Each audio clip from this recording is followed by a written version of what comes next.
dosang ganda wastrat maca lengleng lalu mangulati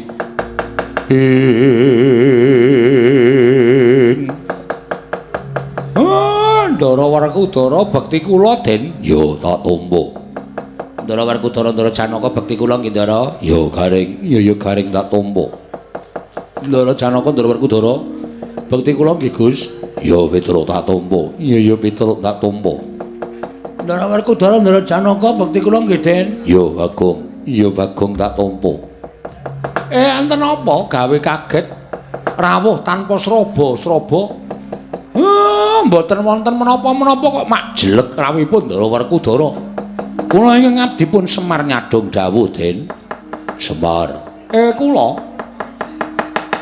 prataku ning Karang Kadempel sayekti mung bakal nanting karo kowe nanting perkara napa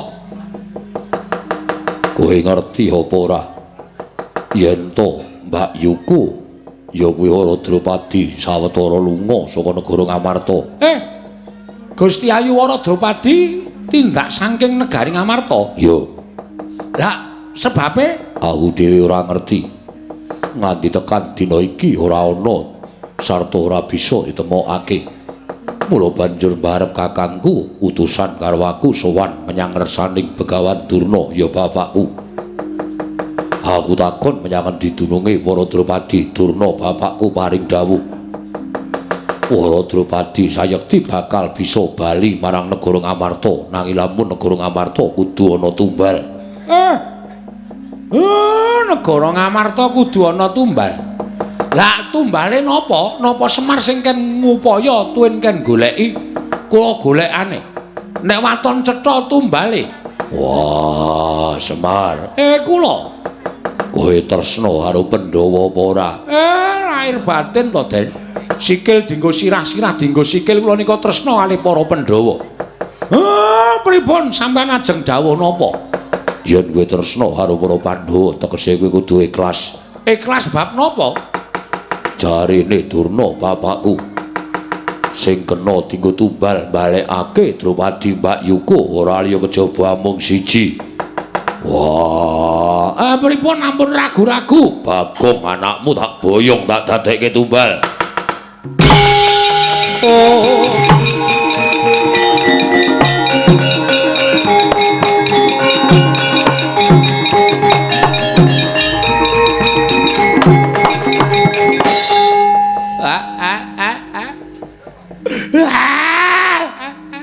iki mbok menawa numuse impenmu Pak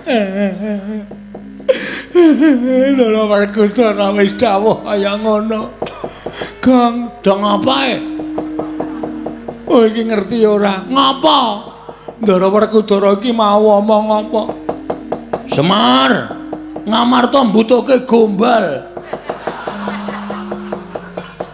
wondene gombal mau ora kejaba mung sandangane Bagong basa budhek kowe kaya ora krasa ta ya Gang piye Pak aku ora iso mikir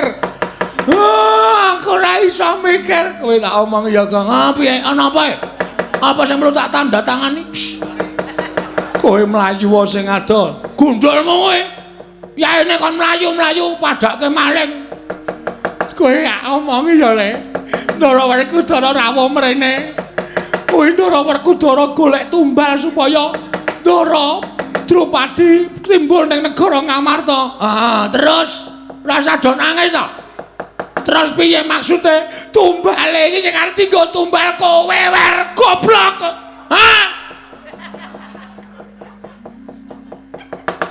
aku Ndara Werkudara omong dhewe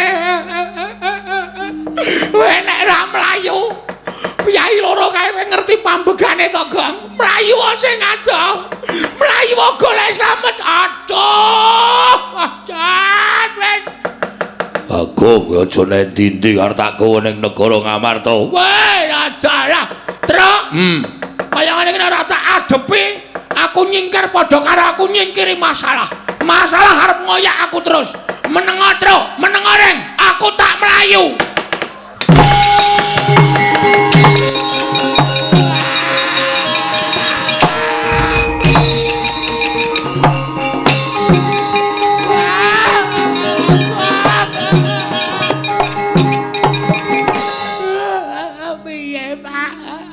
Bagong tinggo tumbal.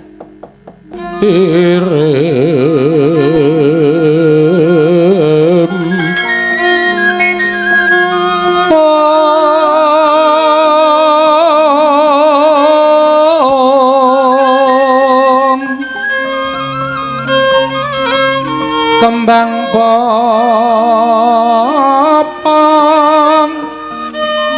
keratebang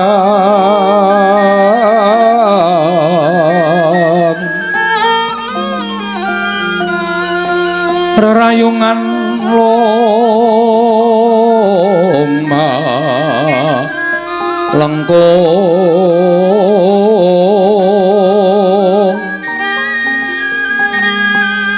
tumalong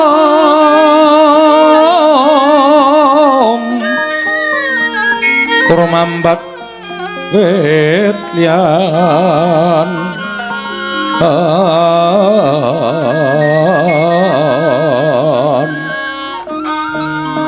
wis semu kang mawon raras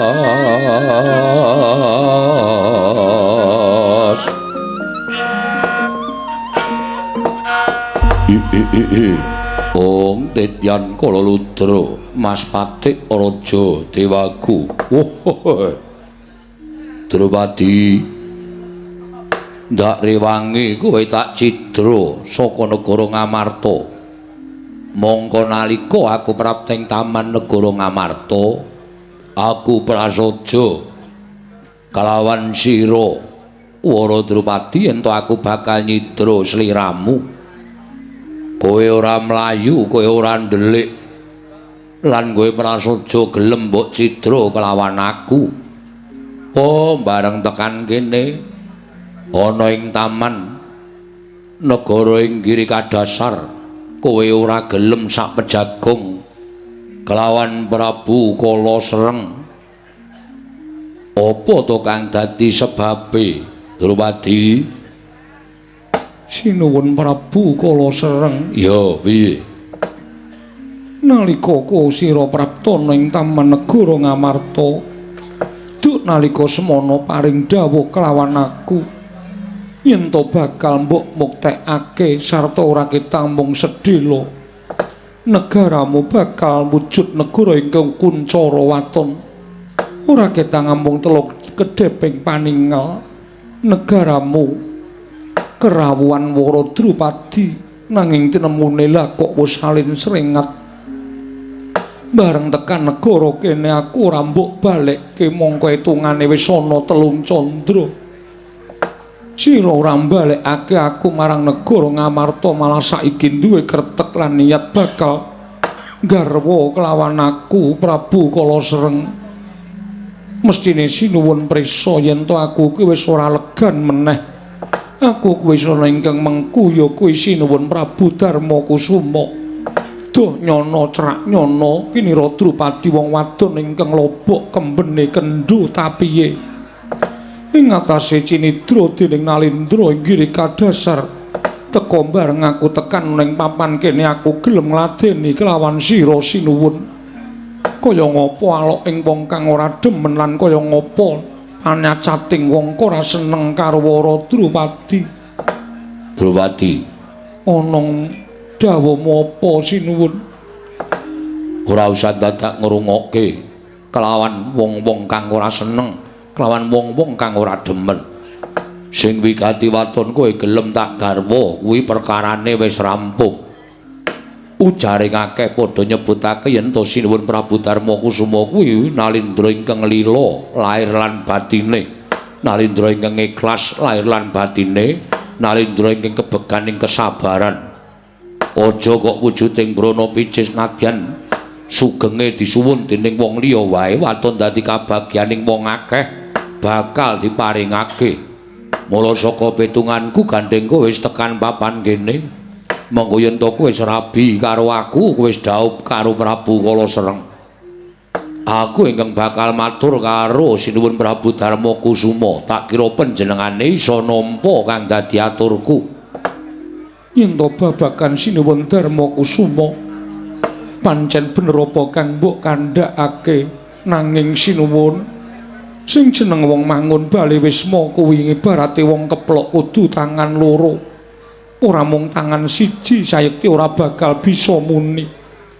Aku tresna sampeyan yo tresna.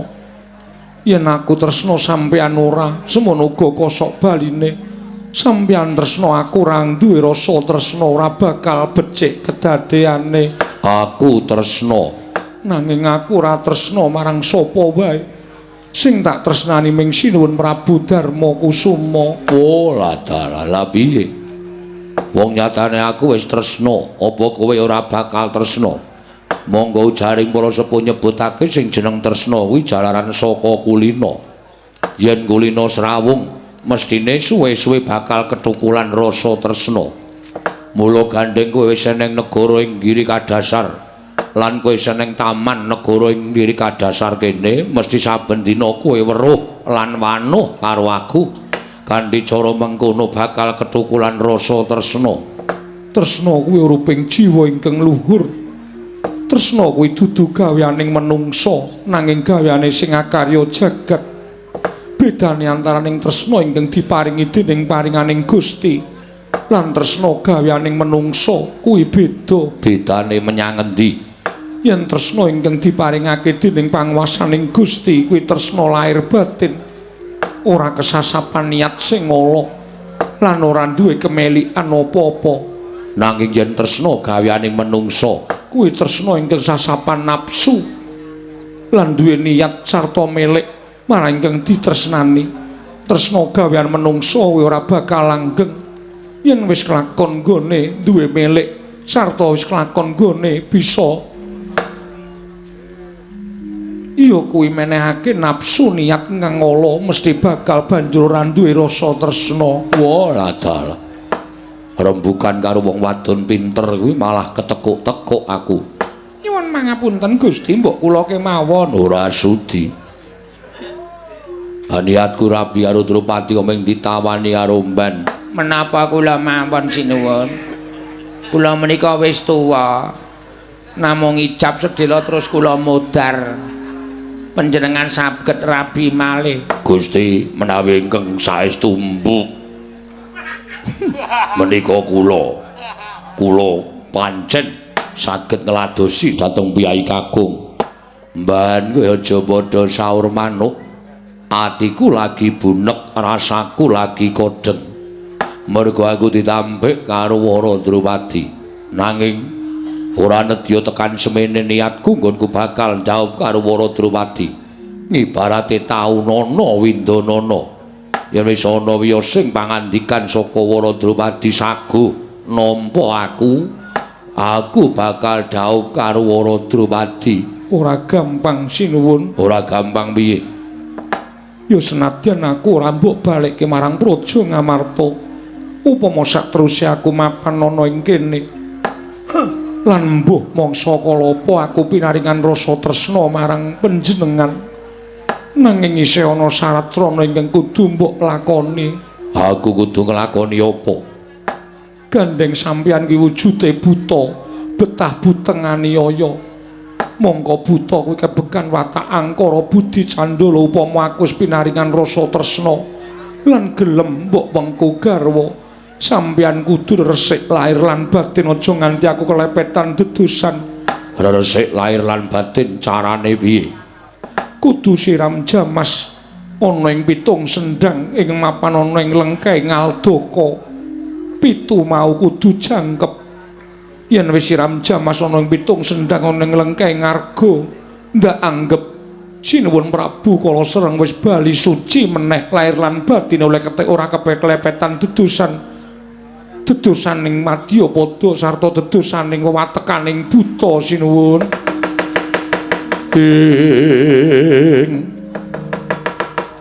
Buta Pandhawa tata gati wis raya sing nyamawingis tutuk mengolir gosela mangling.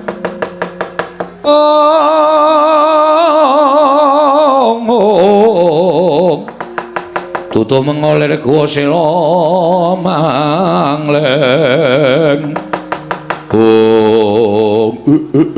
Rata ya. Kowe ngendika sing kaya mengkono Waradrawati. Gandeng aku buta kelepetan dedosaning jagat. Ya dosa lair, ya dosa batin bisane aku bali suci. Yen to aku kudu siram jamas ana ing pitung sendhang ereng-ereng ing Aldaka. Kanthi cara mengkono aku kudu golek pitung gunung ingkang lengkaing gunung ana sendhange tak nggo siram jamas. Supaya bali aku suci lahir lan batine kanthi cara mengkono aku bisa dhaup karo kowe Waradrawati. Yen pancen darbe niat mula gage tindakna sinuwun. Wah, ladalaya. Dina iki uga aku tak njaluk pamit, tak miwiti nggonku nglakoni apa kaya sing tok aturake. Aku njaluk pangestu, gedhe niatku iso garwa Waradrawati. Tak wiwitane dina iki. Kepenakno nggon mapan ana ing negara ngiri kadhasar apa sing mbok butuhake para mban bakal nyawisake. Waradrawati aku njaluk pamit. Muga-muga ndang kelakon apa sandati penjangkaku. Baliku ana ing negara ngiri kadhasar kowe wis entuk rasa tresna saka panguwasaning Gusti. Wekasan aku kelakon mengku garwa kelawan kowe Waradrawati. Lata.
kayon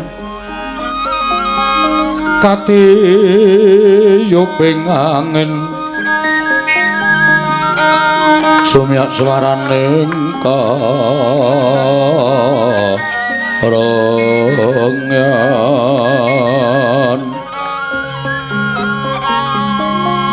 samirana mawur kulawan riris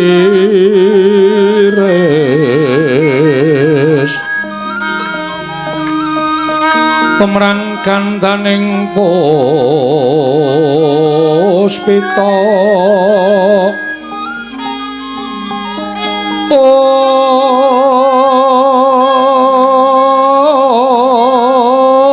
karengwan putyan ira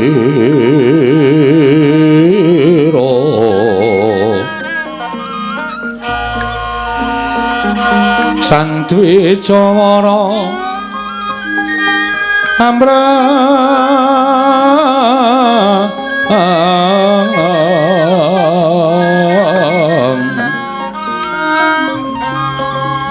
lir swaraning madu branta manungsung sarining kembang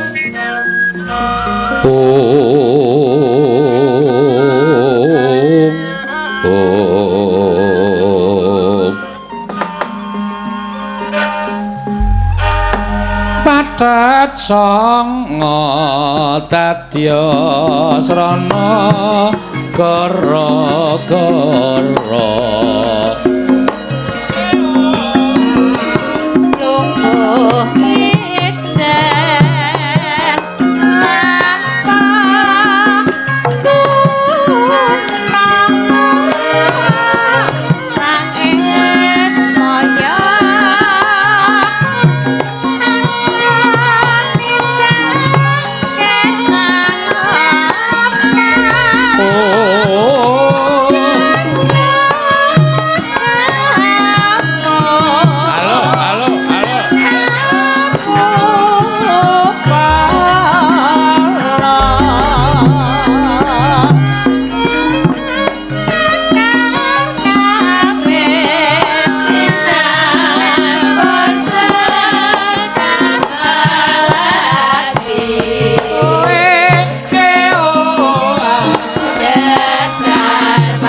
Songo kinarya tondo gara-gara 7 dina 7 bengi. Nalika semono kae ngadeg-jedeg wonten ing jagating pakliran, majampun ngancik mangsa kesanga. Ndungkap alam ingkang gara-gara. Sukra mangkara tumpak mendo tete kalopa sumawar cita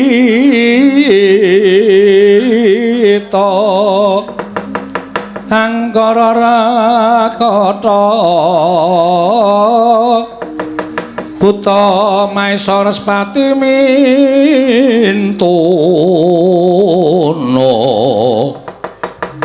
eka duwe tri catur panca sat sapta astana wadasa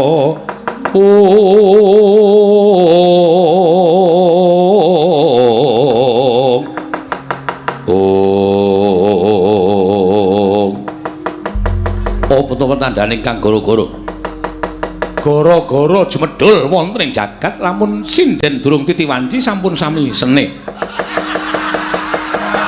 Andadosaken pangaribawa gara-gara Lurah Petruk ing teteng wonten ing Ngebuk.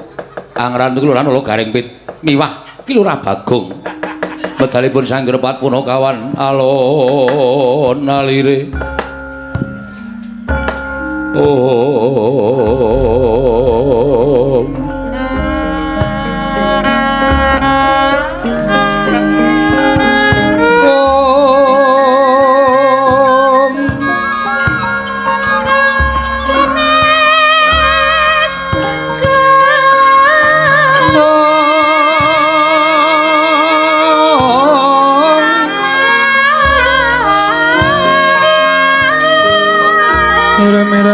Kembang popong sarate bang rerayungan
Tekan titi mangsa wancine gara-gara jan.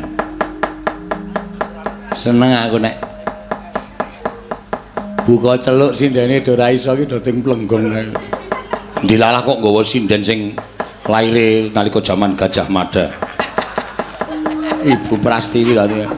Ning ya tak pikir-pikir cakepane mung ngawur. Asli mbok sumpah.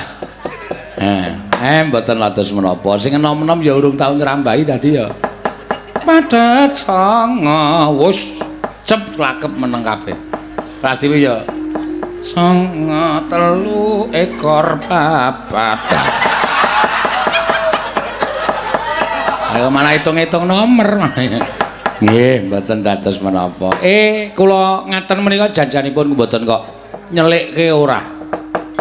Ning ya tak jaluk gandeng seni budaya utamanipun budaya wayang kulit menika rumiyin wiwit simbah-simbah. Mila kagunganipun simbah-simbah rumiyin ya aja dilangke, aja dilalekke. Kalau mangsa dienggo, kalau mangsa diceluki supaya sing ngripta kuwi ya seneng, dadine ya iso diapalke lan iso tetep lestari langgeng tekan jaman apa wae. Nadyan wis akeh lagu sing apik lali janjine lali lan sapiturute tembang kangen mari kangen lan sapiturute ning cara-cara simbah mbiyen aja sok do dilalekke. Kuwi sing wajib kaya ngoten niku. Sing tak kawatirke lho, sing tak kawatirke nek do nderek dalang sepuh, dilalah nderek dalang sepuh, mongko cacane cacahan cara kuna. Lah wis. Wis ora iso ana sing ya hati-hati, wis. Jan matur sembah nuwun tanpa pepindhan. Utamanipun ing laturaken menjenipun kadang kula sepuh Raka Mas Muhammad Yazid anggenipun dalu menika sampun nimbali dhateng Petruk sampun marambah makaping-kaping wonten pundi papan waton tasih wonten aladan Moyudan tasih aladan Sleman pendak-pendak ngamontenaken sucalan mesti Petruk ingkang katimbalan sowan. Matur sembah nuwun Raka Mas sampun paring rejeki kula rancak kanca-kanca wungsal wangsul panjenengan boten nate jeleh. Klebet ugi kula boten kendhat anggenipun tansah memuji ngersanipun Gusti duk nalika pemilihan kala wingi. Muga-muga dulur kula nang Mas Muhammad Yazid isih dipercaya dening para warga masyarakat. Nyatanipun numusi, alhamdulillah. No mane, no klitik. Nah, menika semboyanipun Mas Muhammad menika wonten ing perapatan-perapatan bilih Muhammad Yazid. No klitik. Nah, tegesipun boten mawi mane politik. Mergi menapa? Apa-apa niku nek nganggo mane politik ya ora duku, ora lurah, ora camata, ora wakil rakyat. Nek nganggo mani politik nuwun sewu kejaba panjenengan menika ming dituku 5 taun nganggo dhuwit 50 utawa 100 ning sing dioyak mesti baline sing dienggo modal. Mula le mikir masyarakat gari sing dioyak baline modal. Lah menika sing ora prayoga, menika sing mboten becik, menika sing mboten apik. Ning nek dipercaya karo para marga masyarakat, wah menika luar biasa. Teges anggenipun ambyur wonten sak tengah-tengah masyarakat lan cacah bantu dateng mendampingi para masyarakat menika saestu lahir batin ketitik tanpa dipun wenehi napa-napa ora dijanjeni apa-apa ning wis percaya menika ingkang angel ngaten menika.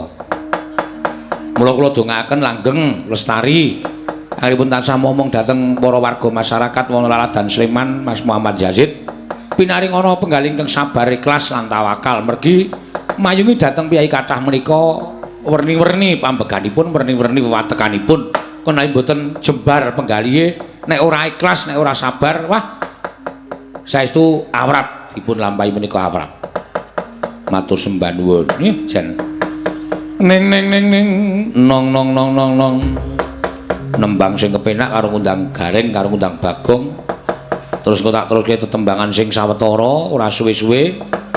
Terus diteruske lakone. Walah. Rampung. Aku arep mulih sing omahku sing cerak wae. Mulih ning Sedayu. Ben kanca-kanca do bingung. Nyatane ya wis tak amplopi ket sore mau. Mengkari bubar sesuk wis ora tepung ora apa-apa. Bubar dhewe-dhewe. Aku mulih kowe ya do mulih dhewe-dhewe. Matur suwun. Ning nong. gendhinge Gandariya ladrang Gacularas Sendra Padat Sanga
iki ngopo iku ora edan banter banget ha iya wiwitan saka gendhinge Gandariya ladrang Gacularas Sendra Padat Sanga nena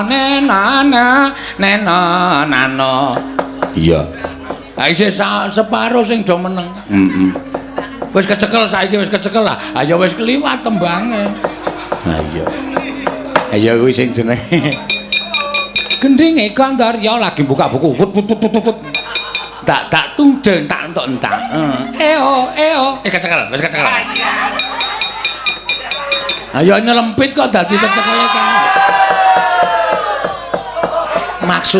maksude catetane iki mbok menawa ketekuk ya bener ngono kuwi ngono ora kowe karo rumangsaku ceria banget iku dantren aku ora apa-apa ki rasane kaya seneng terus oh ya syukur ning adat saben kaya ngono kuwi biasane wong ki ora apa-apa seneng kuwi biasane sok arep cilaka cangkeme aku mung ngomongke omongane wong tuwa ngono wis ora percaya butuh aku bengi iki gumbira ya seneng atine kejaba iki ya merti dusun ya sawalan ya tasakuran heeh minal aidin wal faidin mohon maaf lahir dan batin sisa sawal terus ya nek ana lupute diagung pangaksama pancen bener merti dusun Nasri telu Sumbersari Maudan heeh bagi muga-muga apa sing disuwun dening panjenengan bapak-bapak sing padha ngadani merti dusun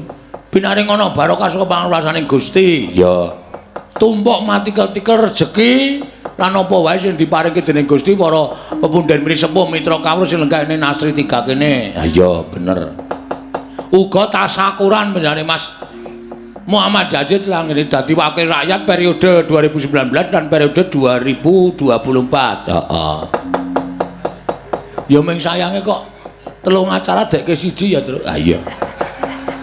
Karepmu merti dusun dhewe, sawalan dhewe, tasakuran dhewe.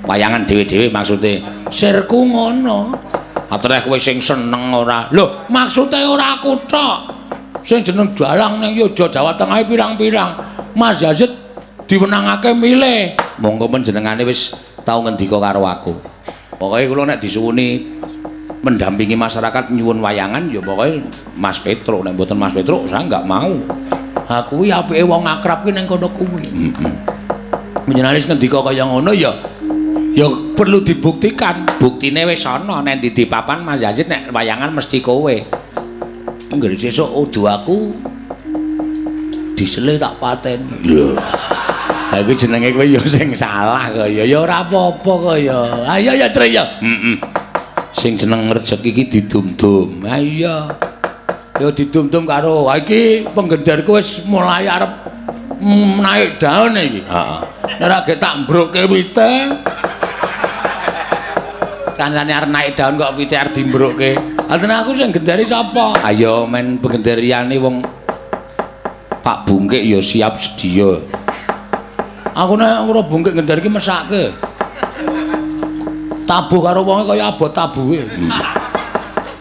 Wonge cilik ngono lho nyelathak kowe. Tinjung akhirat nyawamu.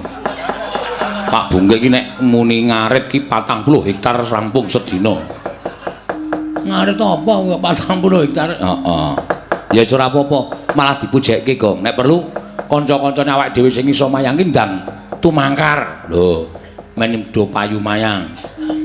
Sing gendar wis jadwale wis rentep tenan iki bulan Juli. Heeh. Syukur alhamdulillah. Heeh.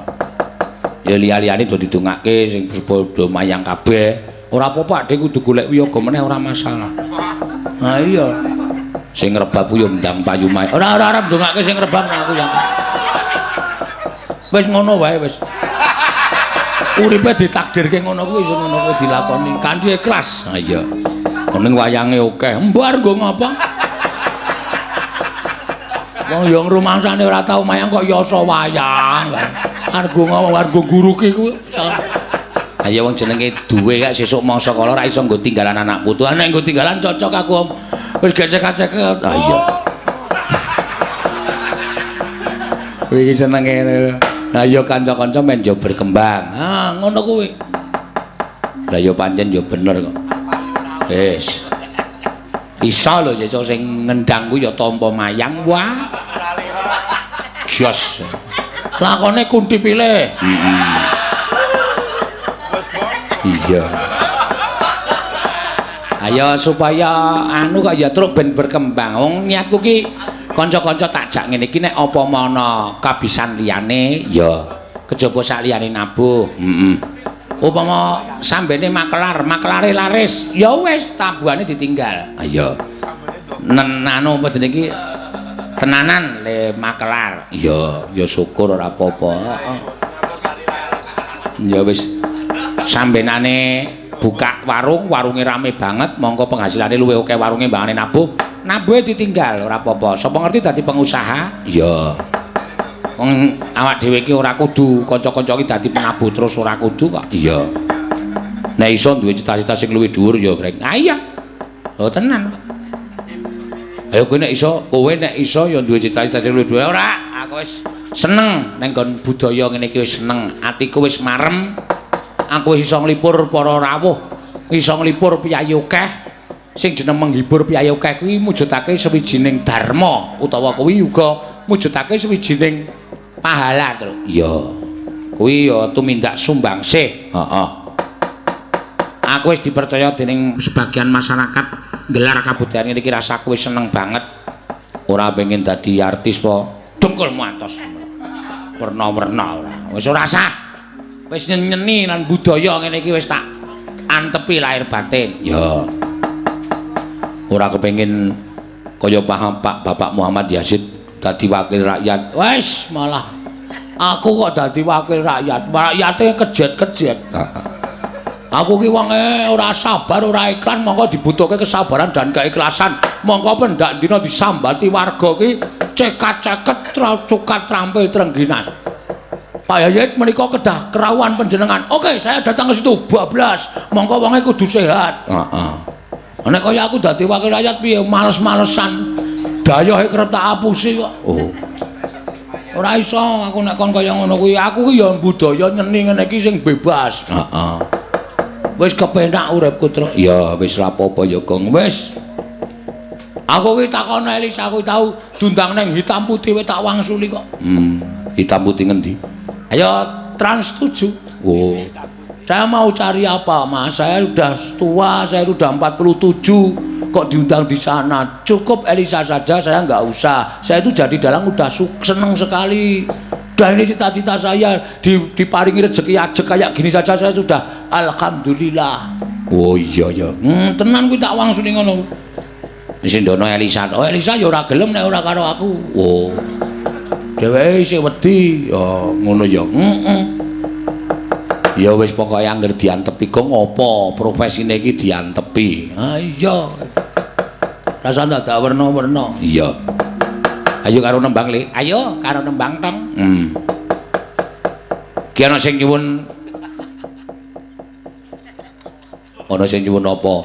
Caping gunung to lho. Ah, caping gunung kalau mangsa ditokke pas Gara-gara ngene iki ora limbuhan terus. Ha iya. Ku seger-seger suasana. Ha iya. Caping gunung ya, Reng. Caping gunung apik. Sing nembang kaya biasane diurutke. Nah iya.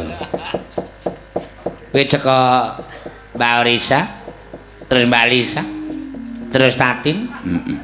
Iki mau kok sindene urung rampung gara-gara kok sing slebar ora karo-karuan. Iki hawane iki hawa adem, Gong. Ora kuat ngampet. Mula ya mula ngombene aja oke-oke. Ngene tak kandhani carane ngampet aja nganti kepoyo. Lho, iki ora kok piye-piye ning tenan. Heeh. Arep munggah panggung aja tak ombeni teh. Oh. Sore wit sore nek disuguh teh aja dombe. Ngombe wedang putih. Wedang putih iki malah kepoyo. Sing kandha sapa? Buktekke piye? Aku mula nek ngombe teh iki sore tok. Engko anggere ning panggung ngene iki kopi. Oh.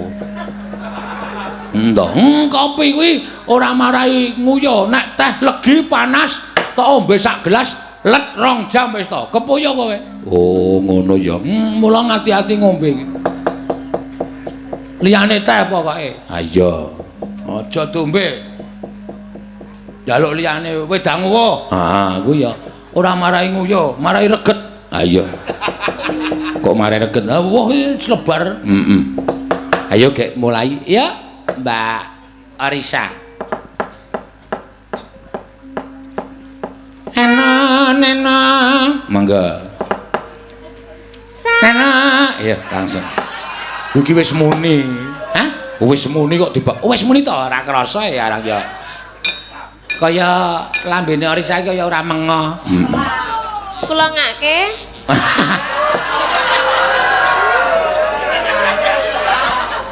Dian. Piye kaya ngono kuwi?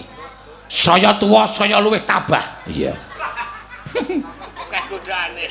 Saya sabar. Ha, ayo Prastiwi, diciduk daginge. Kuwi yo ngumat-matke ora. Ah memangan bakmi ki ra yo sak ciduk-ciduke entuk bakmi kok dadak dipilih. Disaring. Dijaring. Ning bakmi kok disaring. Kaya ngonangi lho, ngonangi wae. Ada ora. Yo. Nantane iki suwe iki werna-werna. Monggo kowe ora dicetat, catet. Ora dicatet lho, Truk. Ah iya. Ora dicatet. Ah langsung kangsenan. Pira iki piye? Ma loro cira-cira loro. Ma loro cira-cira loro cira lu ma ci ma. Nek cara ndanduk ora sok diturake to. Dandung dan terus dut. Ha iya, banyak yo apik tenan.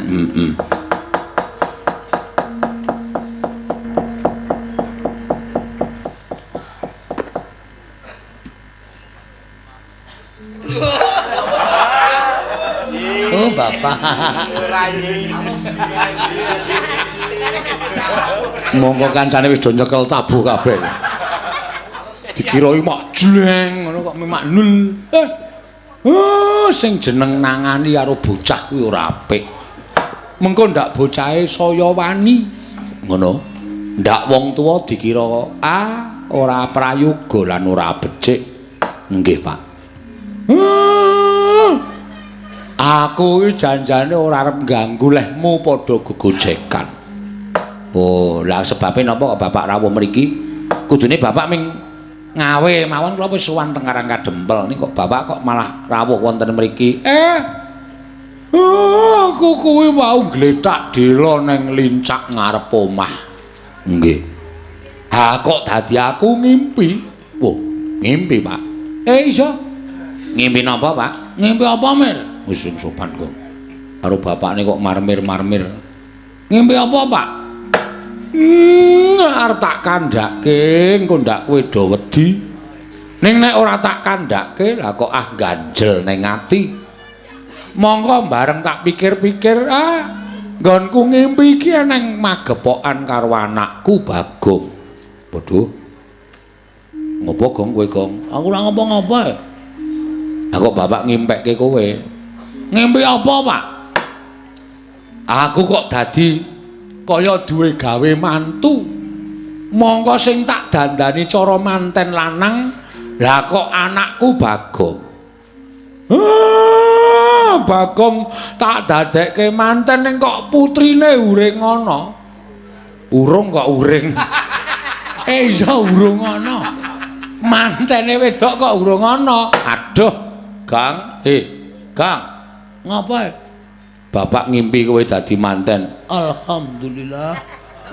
Muga-muga kasembadan penjakane bapak. Karang ya aku sing tak arep-arep Pak. Tapi ya aku biyen dadi manten ya ora tok seneng-senengke. Barang saiki malah mung dimpekke. Dilakoni, Pak. Bagong kowe ngerti ora tegese wong dadi manten? Ngimpi dadi manten ngerti ora?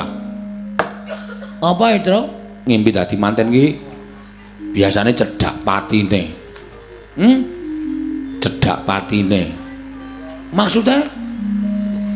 Maksude ya sing dimpekke kuwi iki cedhak karo patine. Ngayarawa. Ngayawara ora. Ngayawara nek domo ngimpen to disambung rapet karo wong urip ki cara ngendi? Ngimpi-ngimpi, urip-urip. Aja didekke siji. Bagong aku kuwi wis kulino kaya ngono. Kuwi meneh sing tuwa. Senengane kok gawe bab sing ora prayoga. Titane, sapa sing mati? Rak kowe sik? Dapurmu. Wah, wong tuwa kok dunek-unek kaya ngono. Senengane kowe ya ngedeg-degi anak kok. Ora ana sing arep gawe srana patiku. Aku isih panjang. Hidupku isih panjang. Isih kepengin nglipur para rawuh para kesenengane clemongan. Tapuki mudar. Iki ki bapake kok mah muring-muring aseng ta aku. Wong sehat kaya ngene kok dimpekke mati ki rumasane anggepe kaya apa lho. Semarekaden Prayetna Samurires eka balik titiyani gandayani trisanya purnama sasi gilar-gilaran ing tenglatan milang lintang Bima Sekti ing praptaning risang Werkudara Sumawur Raden Janaka kagiat Lurah Semar Badranaya nyuwun pirawuhipun ingkang Bandara kekalih Semarekaden Prayetna Semuriris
Pramara remang uswamya ngambreng kadi karunaning kaswase dosang ganda wastrat maca lengleng lalu mangulati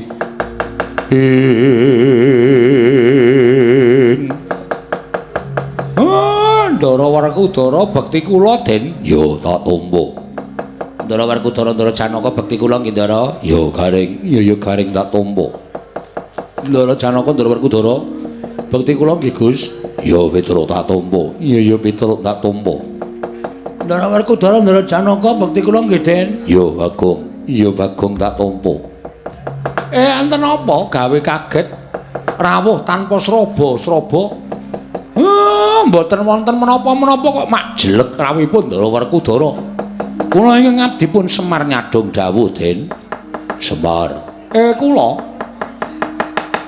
Prataku ning Karang Kadempel Sayekti mung bakal nanting karo kowe.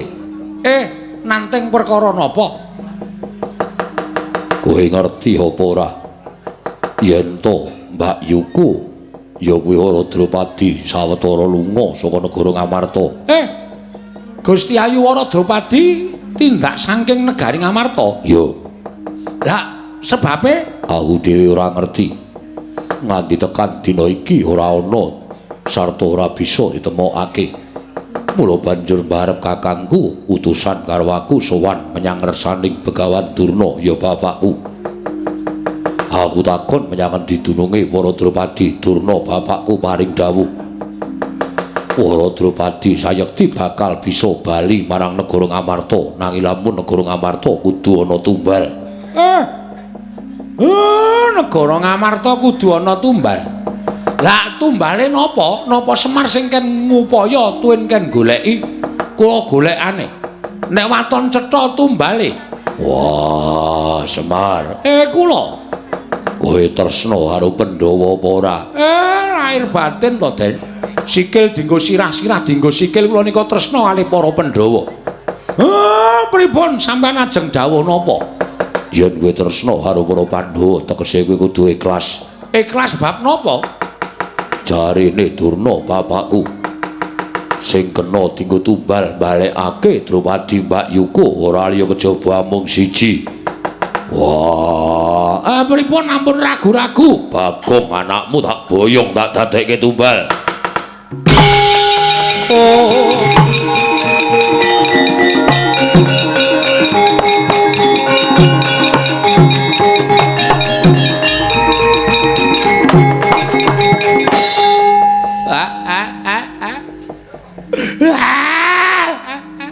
Iki mbok menawa numuse impenmu, Pak.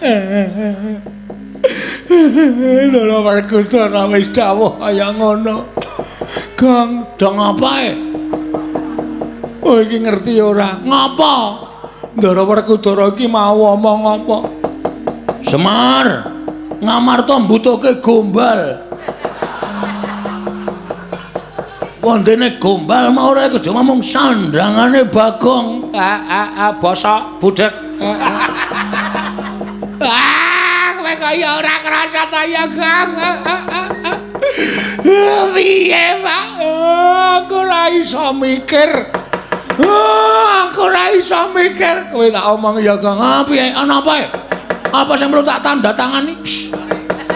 Kowe mlayu wae sing ado. Gundulmu kowe. Yaene kon mlayu-mlayu padake maling. Kowe gak omongi ya, Le. Ndara Werkudara rawuh mrene. Kowe Ndara Werkudara golek tumbal supaya Ndara Drupadi timbul ning negara Ngamarta. Terus rasa do nangis to. Terus piye maksude? Tumbale iki sing arep dienggo tumbal kowe wer goblok.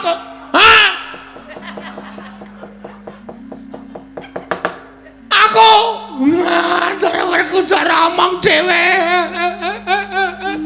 Kowe nek ra mlayu, piyai loro kae kowe ngerti pambegane to, Gong? Mlayu sing adoh. Mlayu golek slamet. Aduh, jan wis.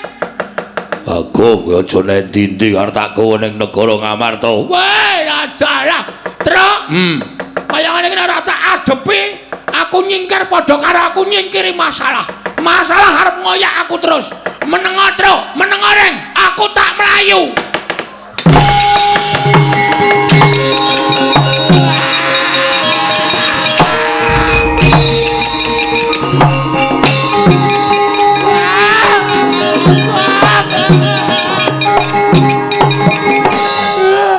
Piye, Pak? Bagong dienggo tumbal.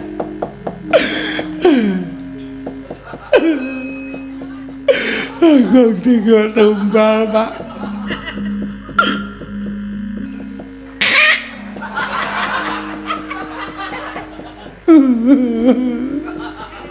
Ya ora nggo lapumbel to, Mer. Ndas kok nggo lapumbel. Aku dhewe ora mentolo. Lah kok kelakuane ndaraku kaya ngono apa Ngamarta ki ora enek Sinuwun Ndarawati apa piye to ya?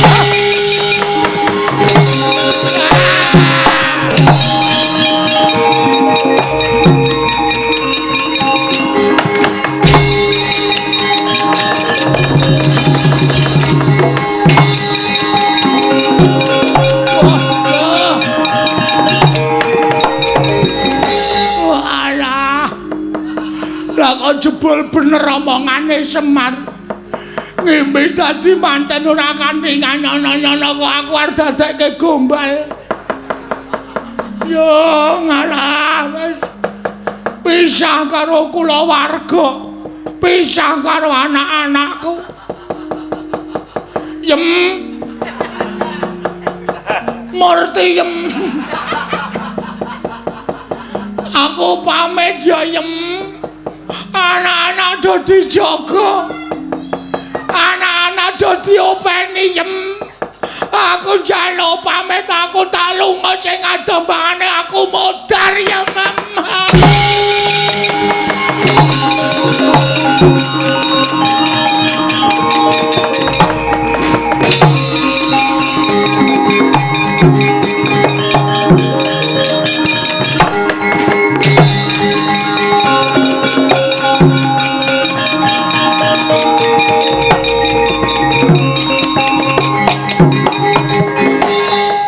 Ndara Janaka kene ngoyak wong bantere ora jamak-jamak.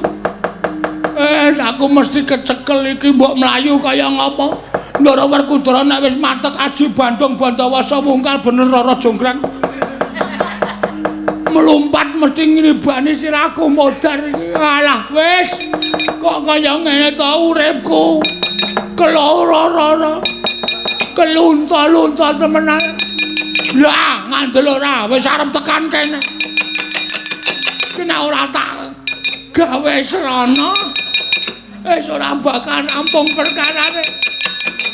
Iki ora mlayu sing ada. Muga-muga Ndara Janaka liwat kene wis ben kejeglong ya ben kurang ajar wong ora salah kok arep dipateni.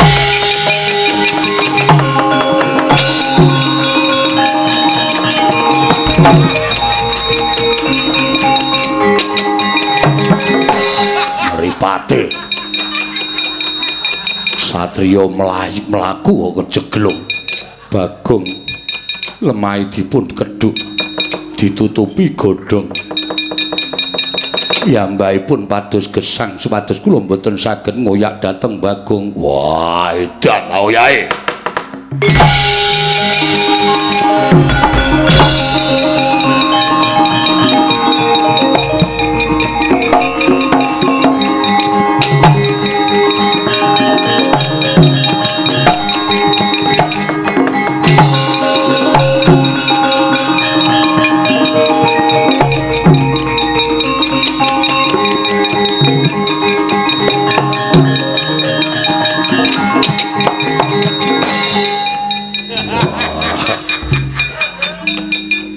Kok ya pintere dioyak ketoke wis cedhak kok ilang tak kedhepake.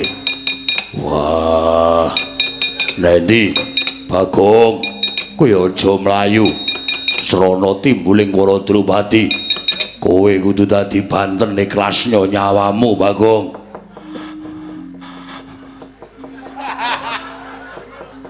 Wah kaya ana wong ambegan megap-megap. Wah, Bagong, aja ndelik. Bagong.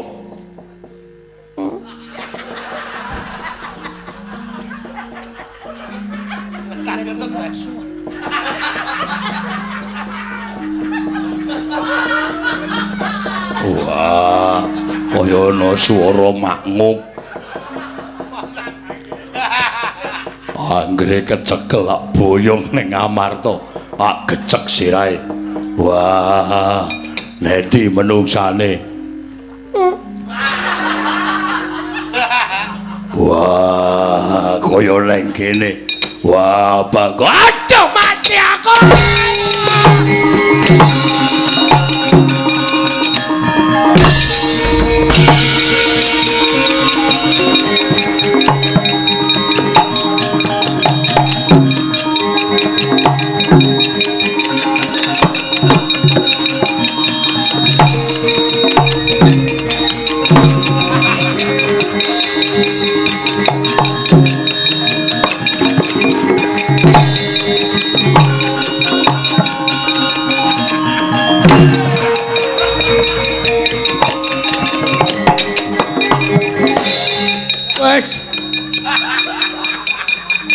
badak bundas.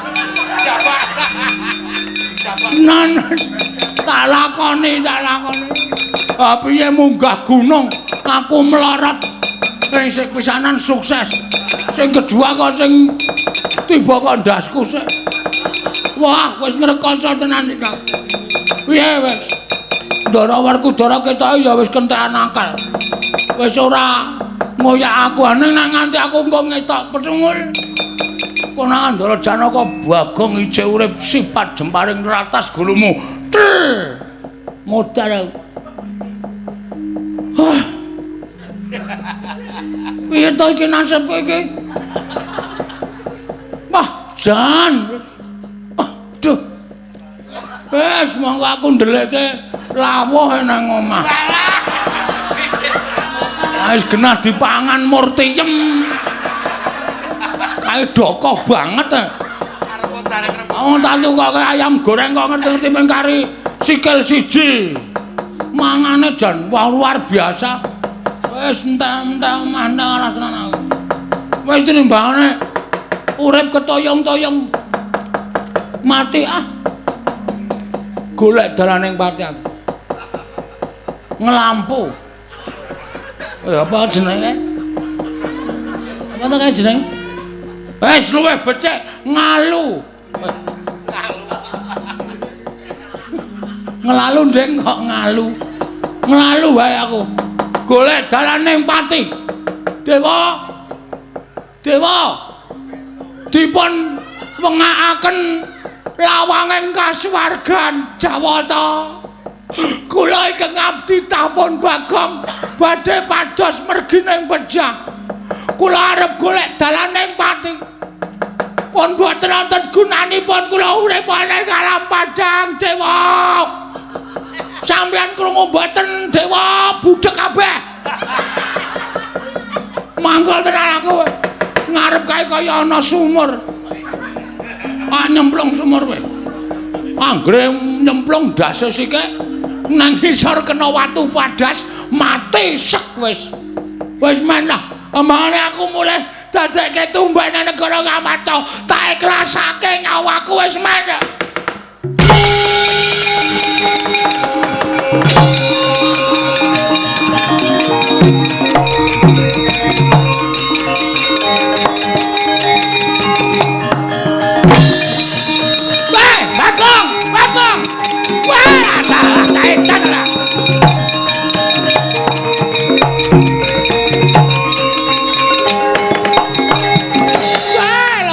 Dolut.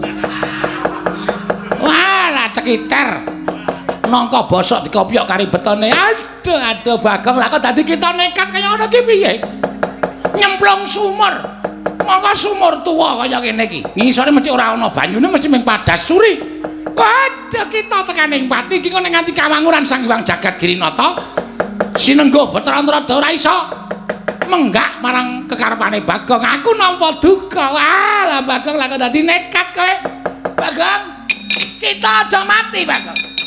Kita aja mati. Bagong, kita aja mati ora dadi keparange Sang Hyang Jagat Girinata. Sapa ta iki rame banget iki? Lho. Kita ki nyemplung sumur kae isih urip. Ameng sadengkol e. Meng keletan bes iki apa? Jebul rung dikedhok. Lah kok kita iso nyemplung? Aku njero. Wah, trembelane iki weh lah Dewa Trondolo. Hus. Dunake trembelane kok nguneke Dewa Trondolo kita iki aja mati, kita aja mati. Heeh. Mergo lagi golek.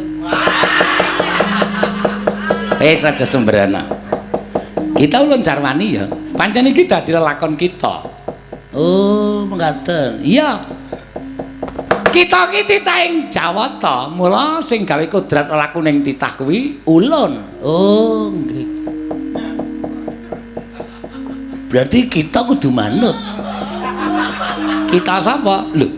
Pungulun wau nyebut kula sinten? Kita.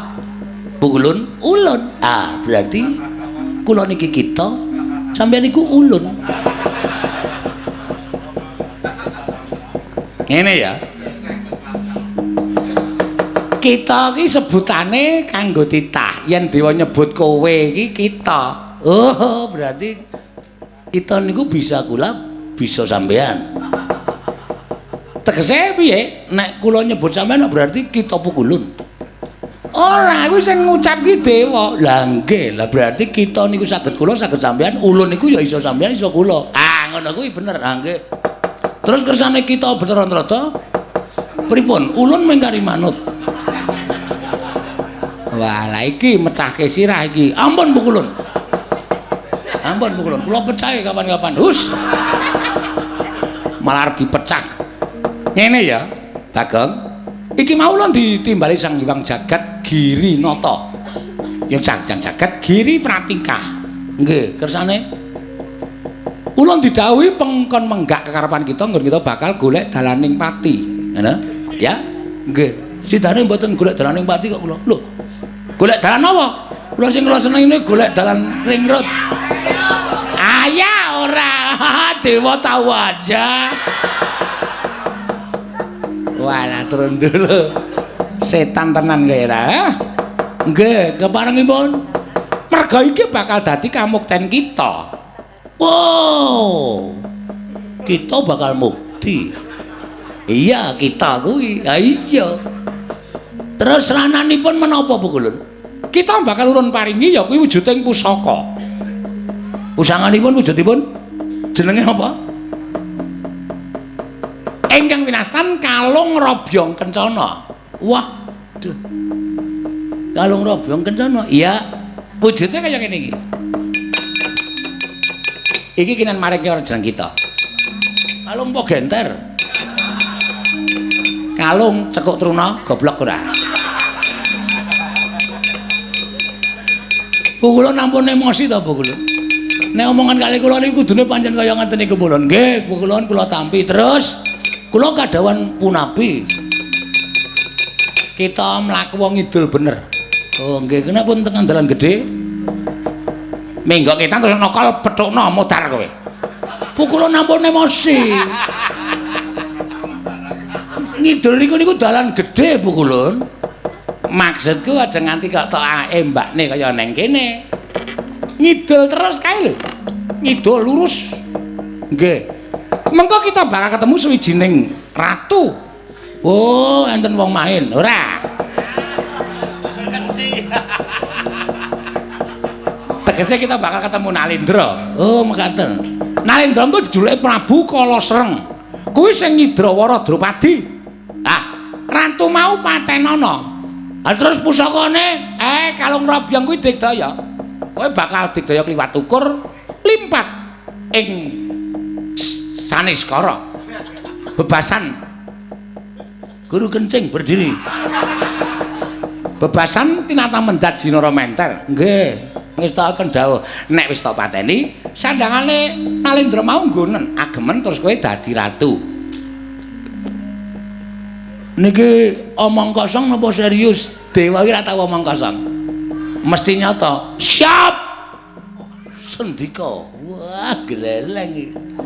Dadi ratu mulih nemoni Murtiyem. Bojoku mesti pangling. Mase kok saniki sandangane kaya ngono, Mase. Sampluk cangkeme dies. Arep bojone kok kaya ngono. Pukulan. Kula nyuwun pamit kula majeng mlaku ngidul mrika.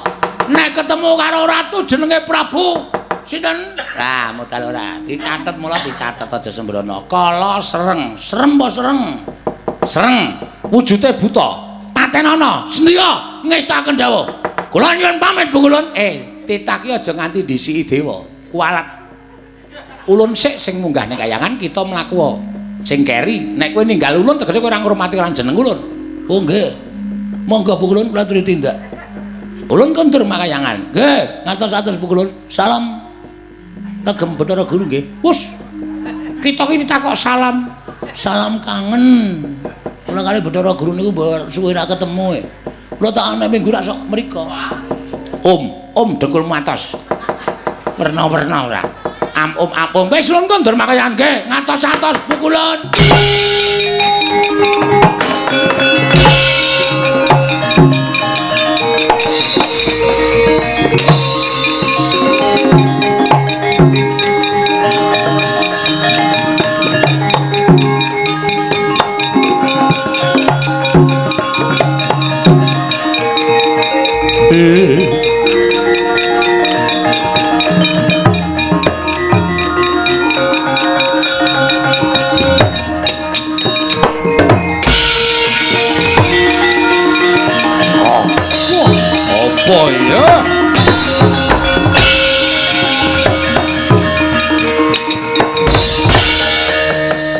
Kanjang Kanjeng langit kelap-lapaton lir kincanging risang mawe gandrung sapa iki takon karo aku pukulun Bathara Antrada lho Bathara Antrada yudu kaya ngono aku ora mung nyilih jenenge Bagong kowe sapa aku Prabu Kala Sereng sapa Prabu Kala Sereng iya Candhak dening aku wis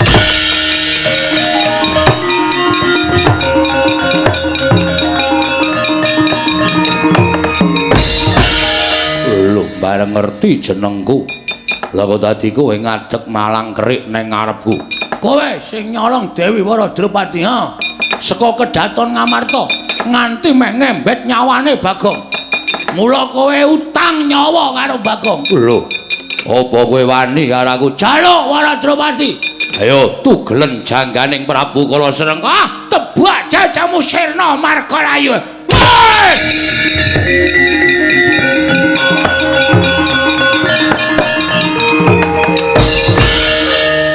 ampuh tenane asem Bathara Antrada ya ora ngapusi antem dadane diek langsung klekar mongko semono gedene wah sayang Petruk ora weruh ora ana seksi bareng ya ora ana sing tak umuke wah rugi iki kudune gareng Petruk weruh men do gila karo aku terus gleleng nang kampung trek rene malah tak gajo ndasmu terus mara gila karo aku wah ya wis ra apa-apa tak nggone sandangane buta iki negara Girika Dasar ratune wis tekaning pati Ndara Waradrupati mapan Ndara Girika Dasar nganggo sandangan buta jujuk Girika Dasar Dewi Waradrupati tak gawane kondur ning negara Ngamarta legane ati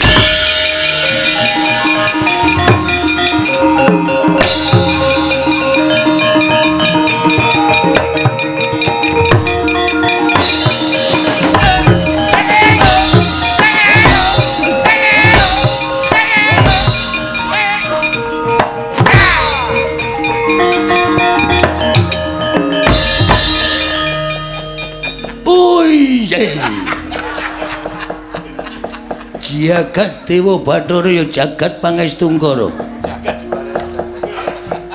Iki sing nganggo sandanganing Prabu Kala Sereng. Mula aku kudu tekan negara Girika Dasar. Tak umumke nang setiap pos ronde. Nang pojok-pojok desa. Raja baru, raja bolang-baling.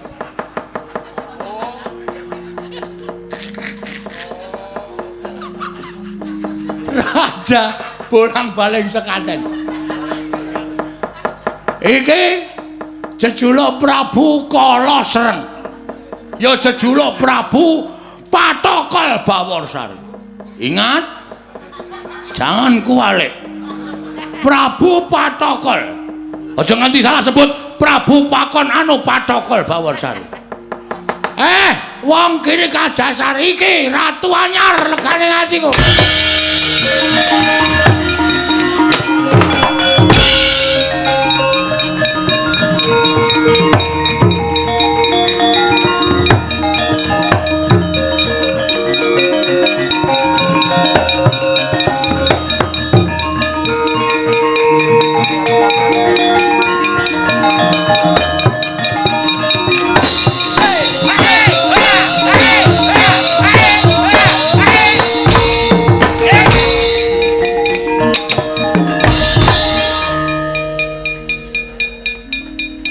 Menika sinten takon karo aku Ratu Anyar negara Girika Dasar Prabu Kala Sereng ya Prabu Patokol Bawarsari.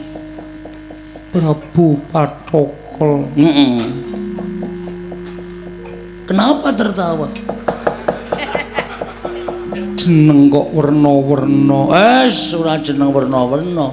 Waradrupati kok ngerti karo aku? Ngerti mergo kondangmu. Mergo kondangmu luar biasa. Cantiknya luar biasa.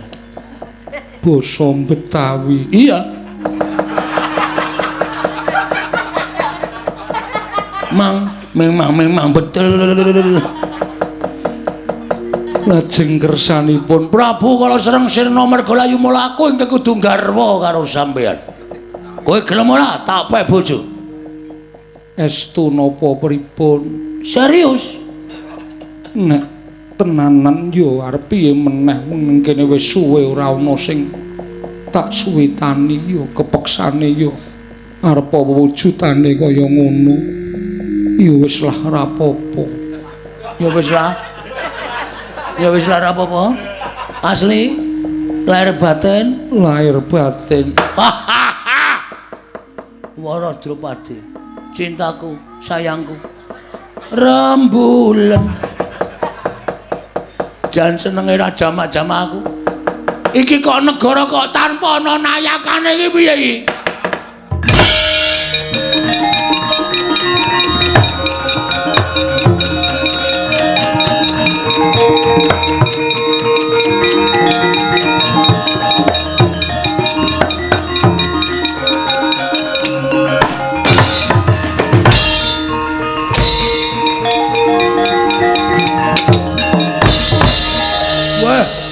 Ketekan Torres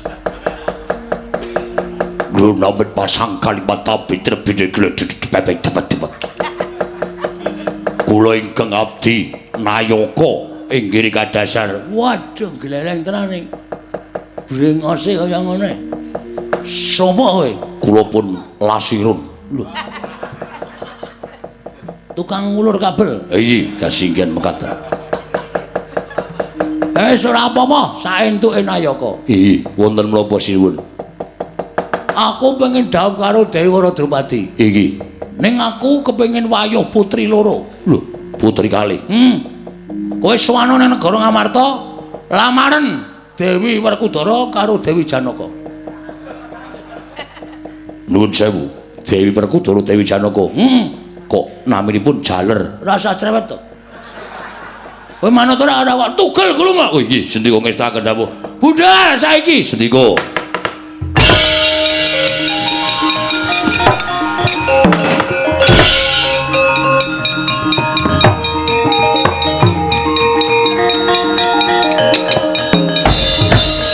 Wara Drupadi, sayangku, cintaku. Wonten dawuh manjing ning klikep anu apa jenenge iki bahasane Kalpataru apa Kalpika Kalpika tak boyong nang negara Ngamarta methuk calon garwaku ya marumu ingkang pewangi Raden anu Dewi Werkudara lan Dewi Janaka saged ora saged ayo budal berdua karo aku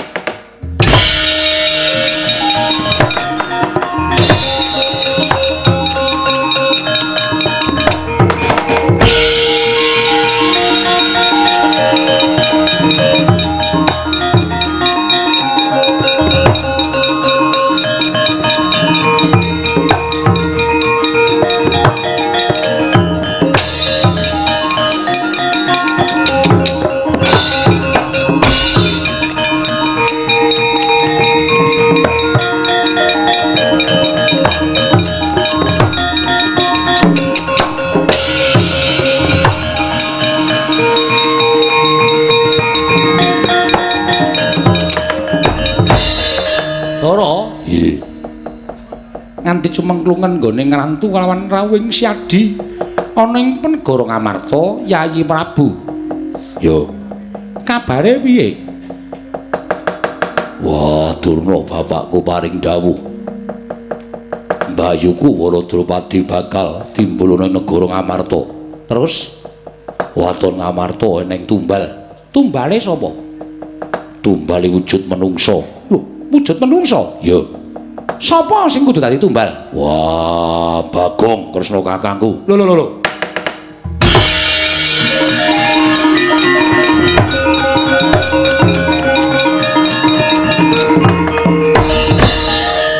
Kosek to, kosek. Aja nganti kesusu Werkudara petungen gelar lan digulung. Mengko mundhak keseluruh dalan sing kleru. Sing ngendika kaya ngono mau sapa? Durna. Ora Kudara percaya. Wah, ora percaya sebab apa? Dasarmu apa kok percaya? Biyen nalika aku golek banyu suci Perwitasari, kabeh do nangisi karo aku nggonku budal marang segara. Padha ndakwa yen to aku bakal tekaning pati ning nyatane piye. Durna bapakku wong sing nyata gunemane ora tau blendra-blendri kaya banyu tumumpang godhong sentre. Ya, yen pancen kaya mengkono, si Adi wis percaya karo wong atuamu sing aran Durna mau. Ya, Terus sak banjure piye? aku tekan Karang Kadempel. Nembung karo Semar. Wah, Bagong urung nganti tak boyong melayu, tak oyak munggah gunung. Ndak sawan saka kadohan Bagong tiba ning jurang keplorot sirahe dhisik. Mbok menawa wis tekaning pati. Kowe lah dalah.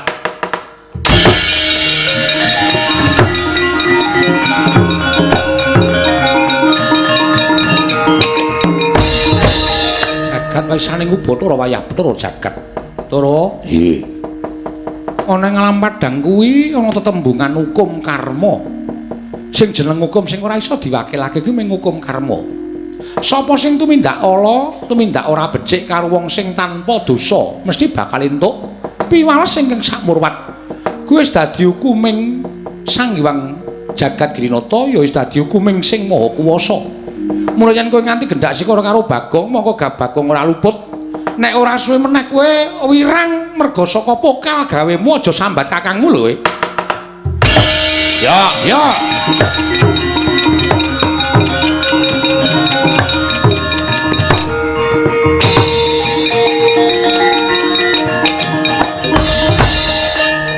Iki sapa? Kula pun Adipati lho hasil. Saka ngendi? Kula saking negari Giri Kadasar. Diweji. Iya. Wigatine apa? Kula dipun utus Prabu Kalasereng nggih Prabu Patokol Bawersari. Sesembahan kula enggal ngebun-nebun enjangan jejawah sonten. Mriki kula badhe nglamar ingkang nami Dewi Werkudara lan Dewi Janaka badhe menengku garwa dening pepundhen kula Prabu Patokol Bawersari. Wah.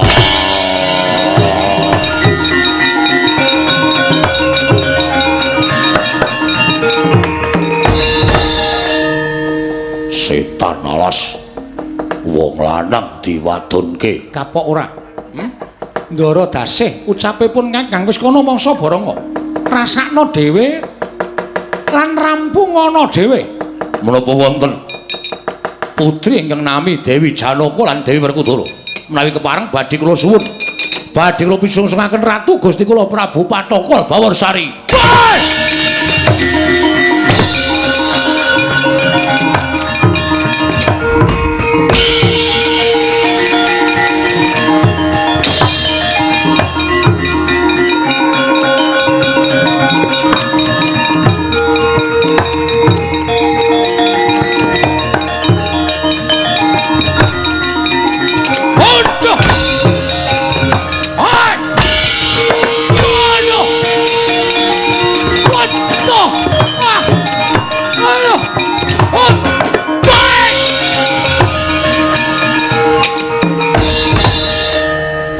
Ndasmu ana ratu tlatah sabrang madunke Janaka nggugu karepe dhewe candhak sirahmu jegeluke nang lemah ajur kumur-kumurku wandamu ora iso dikukup.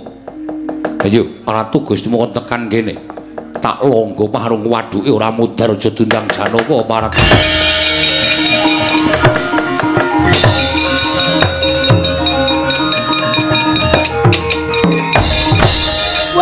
Adalah matek kowe Ron buatange nang pinggir dalan men wis ben mati wae lah wong-wong Ngamarta padha runtik atine kagol atine Dewi Janaka Dewi Werkudara ayo ladenana pun Kakang Prabu Patokol Bawersari.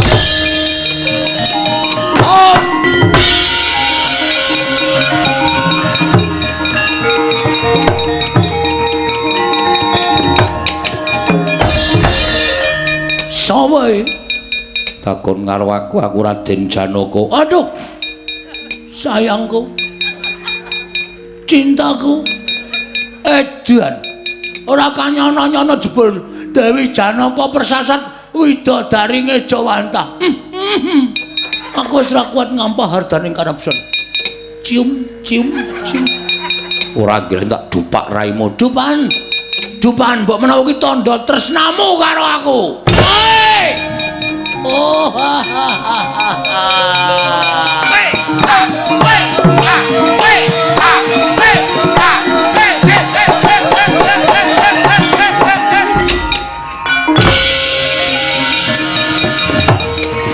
Wah! Ora apa-apa. Hai! Ayo, sambat kowe. Hei!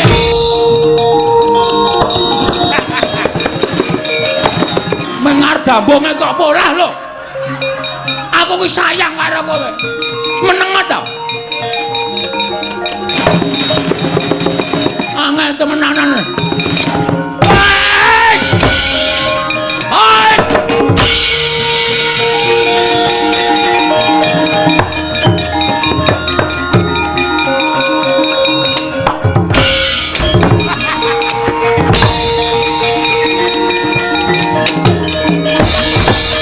Setan ndas apa kuwi ndasmu? Tidak ora apa-apa malah aku sing kelumah. Gene lunsi jalma tan kena kini ro. Wong digdaya aja gleleng. Isi ana sing luwih digdaya. Aku Prabu Patokol Bawasari. Wis apa? Werkudara. Aduh, maaf sayang. Nah aku kasar karo kowe. Aku ora ndiriat kasar karo kamu, aku sayang karo kowe. Wah, gilane. Sikil barang diambu. Diambung aku gila merinding kabeh. Aku yang merinding. Berarti kita dua sudah saling merinding. Edan apa? Mulai ora kowe dadi bojoku, bojomu cengelmu.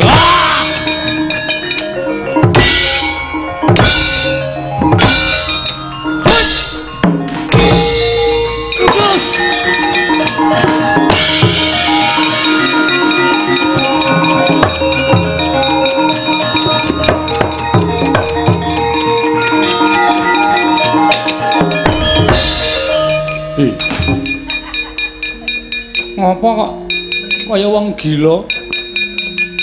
Kula sampun pinanggihkan Prabu Patokol Bawursari. Sing utusan kon nglamar Dewi Janaka, sing nglamar pun kula pecah sirahe.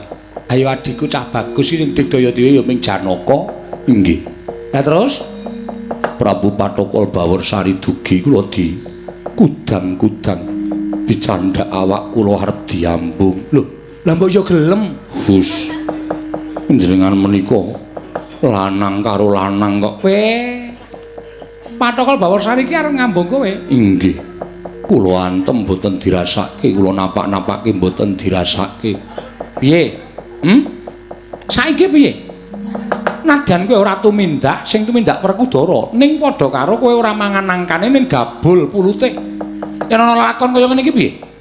Yen nganti dingerteni dening para kawula, Janaka kok dilamar, lah padha karo kowe iki rak diwedokke to. Sin.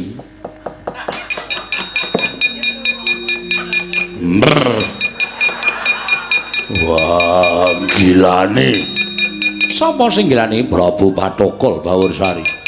Kresna kaganggo aku tulungi. Nadyan aku sing maju aku kalah. Wis to. Percaya aku kalah. Sapa sing iso ngalahke Prabu Patokol Bawursari? Semar Gareng Petruk golek ana sing iso ngalahke. Ning kowe kudu njaluk ngapura karo Semar, mergo kowe natoni atine Semar. Kowe mentolo karo anake Semar. Yo, aku njaluk ngapura Dipol.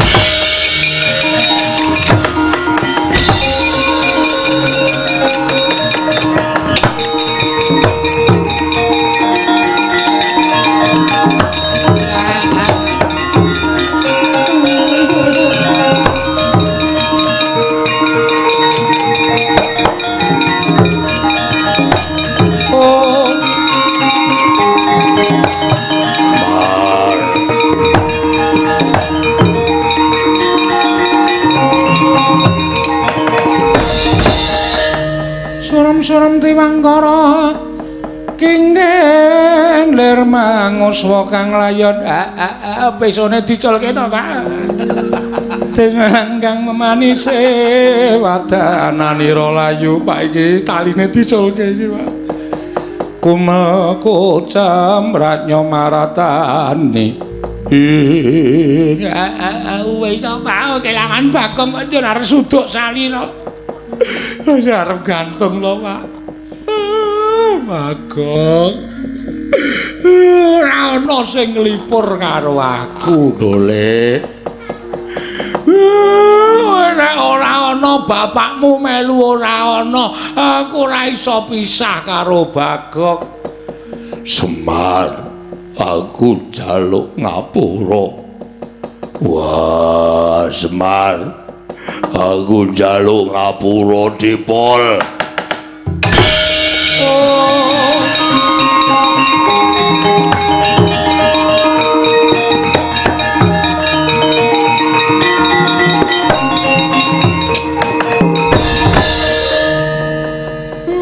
Perkara sing wis kebacut niku ora bakal iso dibaleni. Nggih mpun, anane kula nggih ngapura. Ning wit dina iki pun kula sumpahke Semar ajeng golek bendara liya. Ora ana gunane kula labuh karo sampeyan nek sampeyan mentala kali anak kula. Semar, aku sagu golek Bagong sak ketemune. Bagong durung tekaning mati. Mergo aku durung mateni Bagong. Ning pancen mau tiba ning jurang tak golekane, tak jegurane jurange. Tak gawa bali ning arepamu Bagong kudu slamet ning aku njaluk. Njaluk napa? Ana ratu jenenge Patokol Baworsari. Jarene Kresna sing iso mateni ming nala garing karo Petruk. Petruk garing aku tulungono. Mengko aku sing goleki Bagong. Nek ngapusi titenono sampeyan.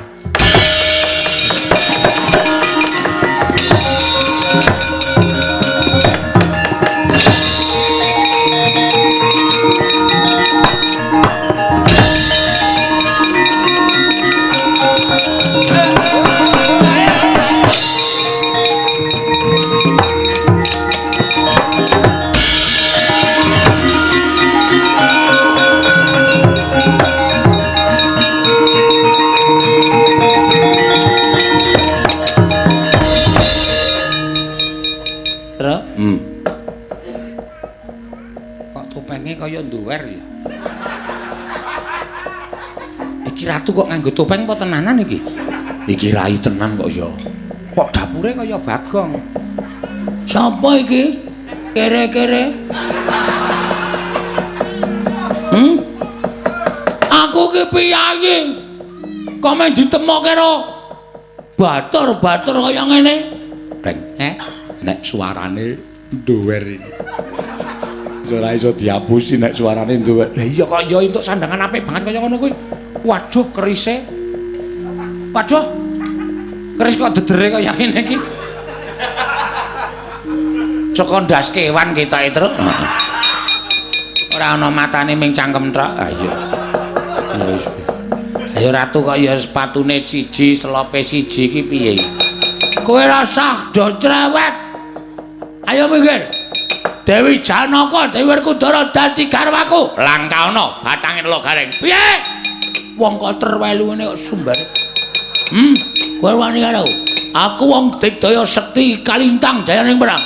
Nek meng kowe ora gelem mundur, meneke Dewi Janaka, Dewi Werkudara njaluk mati cara piye? Yung. Wih. Rastra.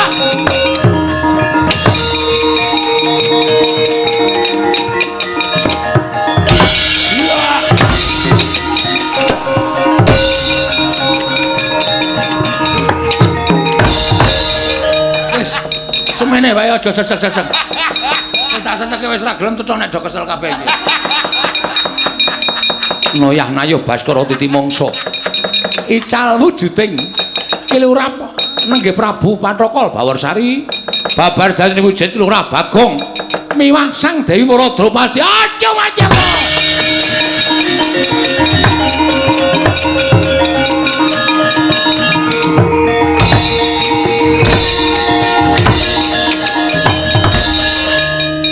Ngandel ora? glelengi ra jamak-jamak.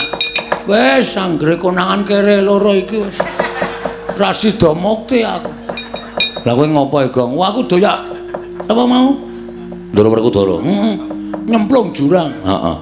Dewa ya iso dapusi ta, Tru? Kok iso dapusi? Aku gayane nyemplung sumur ning jane sumur iki cethek. Oh. Aku nang sumur ki ndekem dewane, "Weh, Bagong, Bagong, aja mati, aja mati." Aku terus medhungul, "Ngapae?" ngono. Dewane terus kaget, terus aku dinae pusaka kalung robyong kon mateni Prabu Kala Sereng. Prabu Kala Sereng ki sing nyolong Dewi Waradrupadi. Berarti ketemu Dewi Waradrupadi. Heeh. Nang ndi?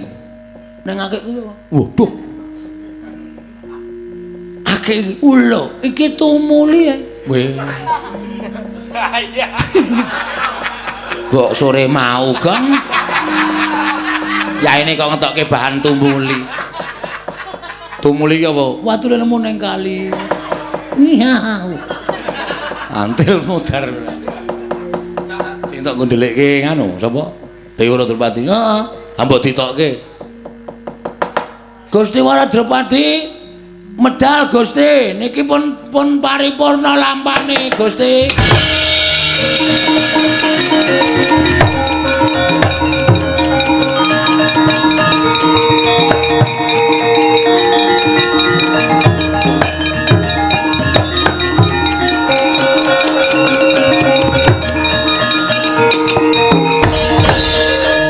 Darak tenan to, aku ki wis batin kok. Ana ratu kok rupane kaya tempolong. Mula terus tak goleke mungsuh gareng karo Petruk. Wah iki sumbere iki. Nek ora ana iki aku tetep tekan sesuk sore dadi ratu terus, Tru.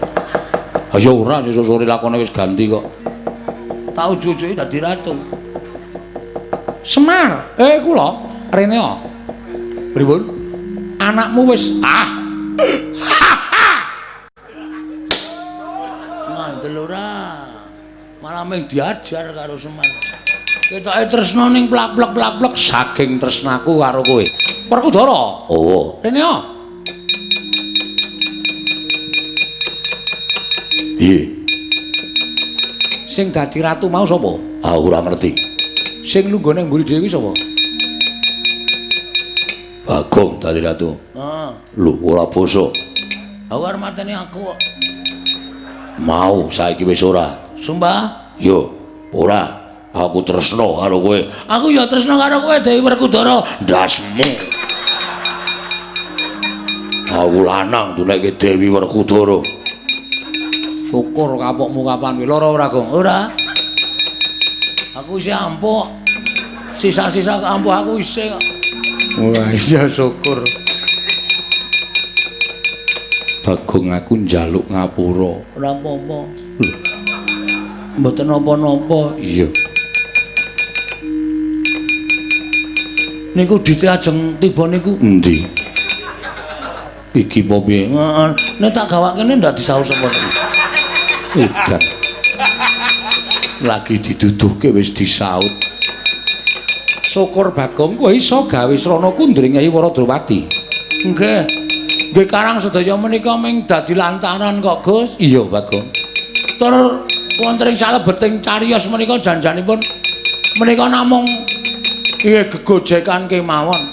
Ning salebetipun gegojekan samboten-botenipun boten ketang sekedhik. Wonten ing lelampar menika mesti wonten pitutur ingkang sae. Lah pituturipun dipun pendhet, ingkang awon dipun bucal. Sampun wonten conto kaca benggala mawarni-warni wonten salebeting pergelaran wayang kulit. Mugi-mugi sedaya manggya raharja niskala. Weh, edian nggon aku dipek kabeh keparat.